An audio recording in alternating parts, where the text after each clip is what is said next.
do you learn a language if you don't have much time to learn a language? I'm Ben Llewellyn and I'm going to tell you that.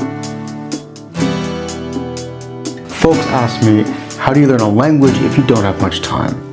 So just to get some credibility here, I speak Welsh, I speak French, I can sort of get by in Dutch, I can read in Romanian, Italian, Spanish, Catalan, and Latin. I know how Irish and Scots Gaelic work, and the Scandinavian languages, and I know how Polish and Lithuanian work as well. So I have experience in studying languages, and I know how to compress that down, and I want to share that for you, so if you don't have much time, you can get the job done.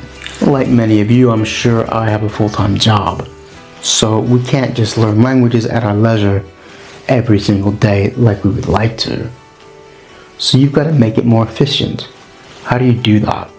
There are certain techniques that I've used which I think work very well. In learning any language, you are trying to cross what I call the osmosis threshold.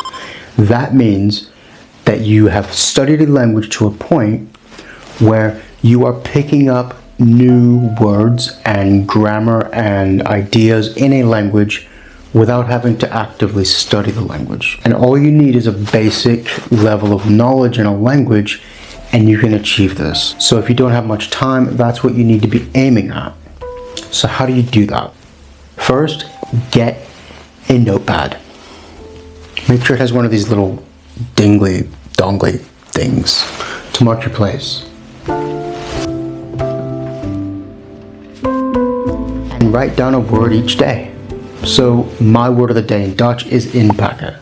It means wrapping, like a wrapping for a candy or a present. Write down one or two words, or a few words. Write down expressions that you come across. Don't make it a big task. Just do something small each day so that you're progressing, you're building. And make sure these are small words, basic words, common words. You don't want to go into fringe stuff when you're just getting into it. Write down gradual things that you learn about even the culture of the language that you're studying. And just now and then, when you've got a spare minute, read through them. You'll be surprised how much this builds your knowledge of the language. But don't make it homework. Don't make it a big long task.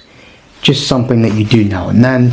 No needed schedule even, though I tend to do it every single day. That you just spur that cognition, that recognition of your mind in another language. And it's important that you do it with writing rather than on a phone, because that physical element, it connects synapses in your brain that just tapping on a screen will not do for you. Improving upon that writing element, post-its, just put them on things like your wall, your computer screen, words that you need to know, or words that you don't know for things around your house. You'll be surprised how much this improves not just your knowledge of keywords and vocabulary, but how you build words, because a lot of things will be compound words with suffixes and prefixes that you'll learn about. And it'll improve your understanding of the whole structure of the language without you having to pick up a grammar book. Radio is really important. You've got to hear the language. Or even YouTube if you want to hear it and see it. But make sure that it's just in the language that you're aiming for. I'll put a link down below to Radio Garden, which is really good for basically any radio station in the world. Just tune in to wherever you're looking for and your language will improve. Even if you don't know what you're hearing, you're in your subconscious, you're digesting it, and it helps you gradually pick apart elements of the language. And with time, you will understand more and more. You can put on a radio in the background if you're in the car or doing other tasks. It'll make more familiar the language to you. Another thing is apps. I mean, we all know Duolingo, and your phone can be very distracting.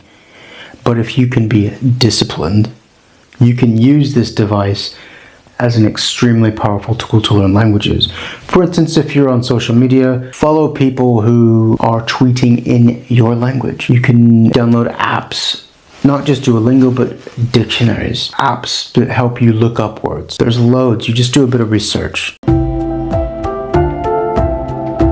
And make sure that if you get a dictionary, that it's something like these Berlitz ones, where there's just a small dictionary at the back. And you don't want a big complicated dictionary when you're just starting out, but you do want a dictionary. because you need to be looking up words, especially to write in your notebook every day, just a word or two. And they need to be words that are common in use, that you're going to be familiar with.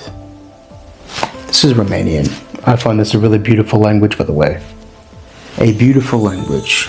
O limbă frumoasă. And yeah, just get a phrase book and something simple you can carry around with you. The important thing is that you're doing it daily, even if you've got just a bite-sized chunk of time. Your habits make your home. And what I mean by that is every little thing that you do without even thinking about it as a daily task, it adds up to the direction that you're going down.